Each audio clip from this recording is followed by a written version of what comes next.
Yo, what's going on guys, welcome back to the channel. Today I'm going to be showing you guys my new custom tactics. I'm going to be using this FUT Champions. As you can see, we haven't actually started FUT Champions yet, we're still yet to play, mainly just because I wanted to get a video out before I actually started playing FUT Champions. But anyway, this is the team that I'm going to be using, and I'm going to show you the custom tactics that I'm going to be using with this team.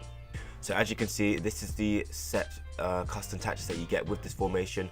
However, we are going to change it around a little bit. So the speed will affect like how quickly your players move up the pitch. So basically, I want my fullback speed moving up with me, as well as my wingers and my cam and stuff to be up the pitch quickly because of the style of football I play. So for me personally, I'm going to have it on 75.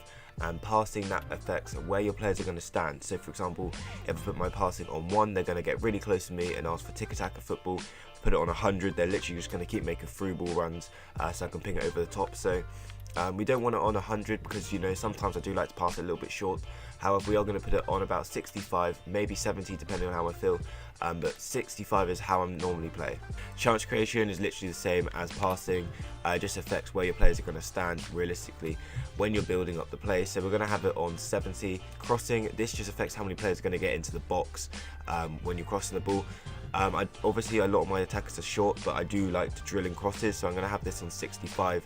And then shooting just affects how many attacking runs your players will make. I'm going to have it on freeform, so a little bit more fluid football can be played. Now defense, this is probably the most important one out of all of them in my opinion, because it affects where your defenders are going to stand, how they're going to close down your opponent, and essentially defending on FUT Champions is pretty key because you can have as many shots as you want.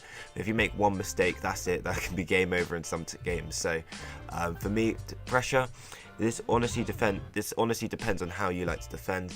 If you like to back off your opponent, which I don't recommend if you want to be like a top tier player, because backing off your opponent gives them so much room to take a long shot, to find a pass, whatever. So but if that's the style of football you like to play, which is what I did play at the start of the game, I'd recommend having it on like 30, maybe 25, maybe even lower. Because that will mean that your players won't close down, they will hold a solid line and they won't be exposed, and you pretty much concede 0 through balls. But yeah, like I said, you're just going to be so exposed to long shots and just being able to find an easy pass or just passing it around your players. So me personally, if you want to improve your game like dramatically, I would recommend trying to learn how to play a high pressure defending. You will probably struggle at first, but I promise you it will pay off in the long run. So pressure I have on 75. You can experiment with this. The lowest I put it on realistically is 65. But I normally keep it on about 75. Aggression I keep slightly lower. I was supposed to say pressure is how high up the pitch your players will stand. Aggression is how much they will close them down. Yeah, the pressure I want quite high because I want my defenders to be like on the halfway line while I'm on the attack. And then aggression I have on 70 so that it closes down a lot. And width I normally keep on 55 because if you have it really high, as soon as they swap the ball, the other side of the pitch will be exposed. So I like to keep it slightly high so the players do shift, but not too high because otherwise literally the whole team is going to be moving over and you just get exposed. And then defensive line, you of course want cover. You never want an offside trap.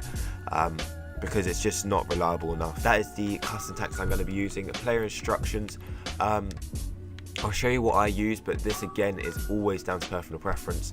But I keep it on stay back while attacking because of the high attack speed that we have. It means that your players will be running up regardless. So if you have it on always attacking, they're just going to play as a striker.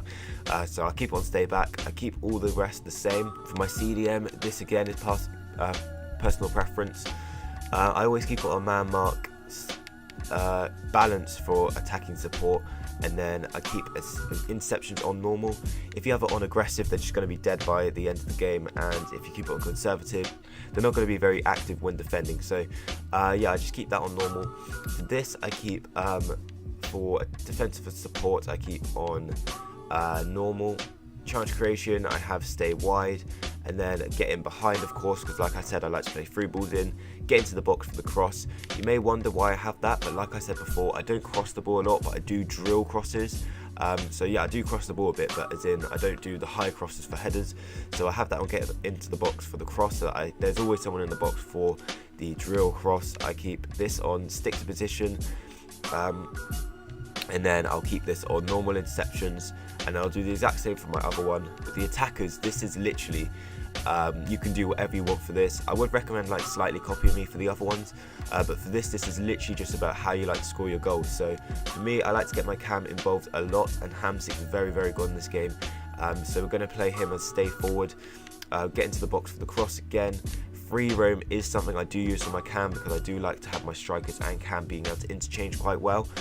So I keep it on free roam so he can move around the pitch a little bit more, and then I do put his interceptions on conservative just so that he's not wasting his energy on defending. He can just put it all into attacking and just stay out the pitch basically.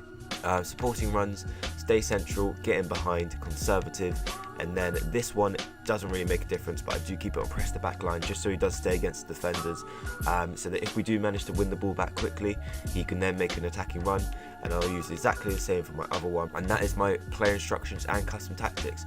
Very different from the first video I made, but like I said, when I first started playing the game, I did prefer to use a more conservative and backing off the defenders playing style, attackers, sorry. Whereas this time around I have decided to be a bit more aggressive, and it did pay off a lot. I managed to go Elite 3 for the second time. So yeah, I do recommend this highly. So yeah, I hope you guys liked the video. If you did, leave it a like. Let me know if you use this tactic or anything similar. Also let me know what tactics you guys use in case that you think they're any better than my ones. And yeah, subscribe if you're new around here guys, of course. And I'll see you in the next video. Peace.